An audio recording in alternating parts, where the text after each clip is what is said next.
In this short video, we will outline some simple activities with gear wheels.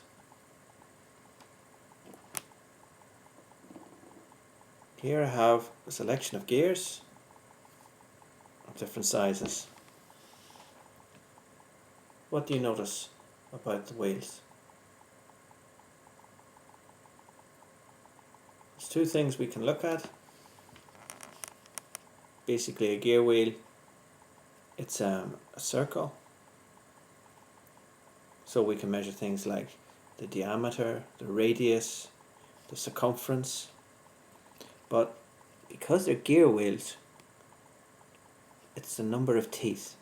In this particular kit, the number of teeth is actually written on the gear wheel. This is a 50-tooth gear.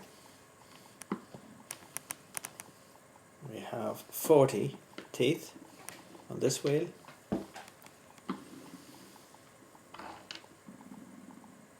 We have 30, we have 20, and we have 10. Now, the problem is if we work these gears together, what can we find out? I take there's a beam, and I have a small axle pin. I put the axle pin through the beam, and I'll attach a 40-tooth wheel. Okay, and any of the other ones, let's take the 20. So I see where that goes. Put in the pin there.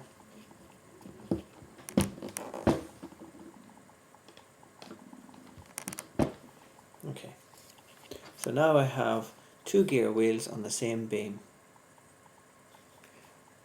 Question that you might give the children to start with is, if you turn the large wheel, what do you notice happens? So what do you think will happen when I turn it?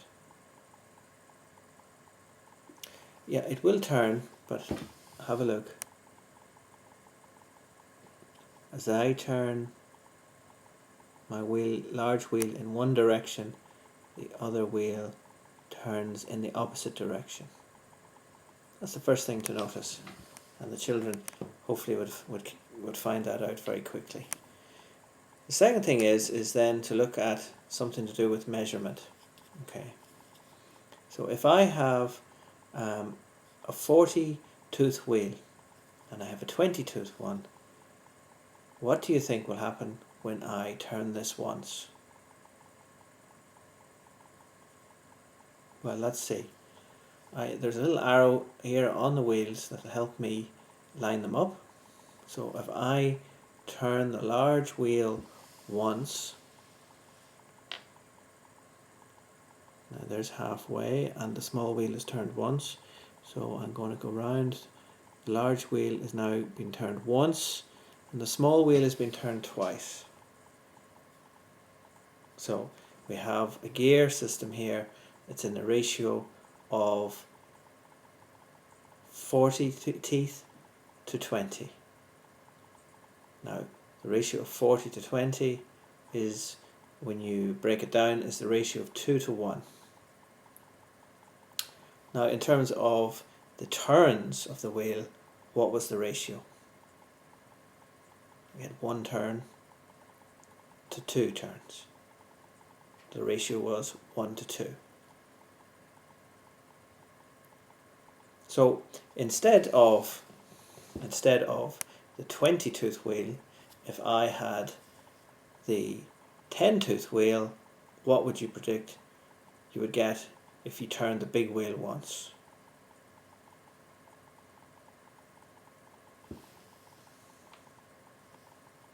Similarly, if I had, instead of the 40-tooth, and I just had a 10-tooth beside it, what do you think I would get?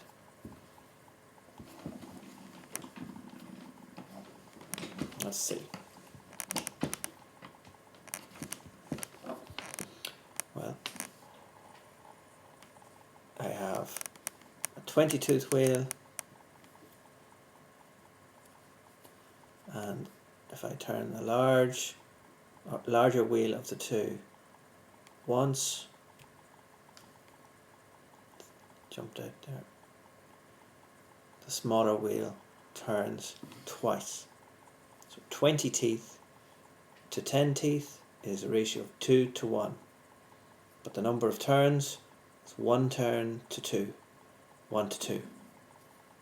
Okay, so we can tabulate these results and we look for patterns.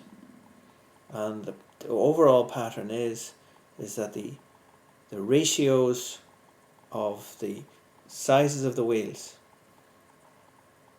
when they are inverted, that will be the ratio of the number of turns of the wheel. Okay, so with children we try to get them to what we call induce these rules. And for added bonus, you could ask them to present these in a spreadsheet format and present the results to the class. So that ends our short practical on gears.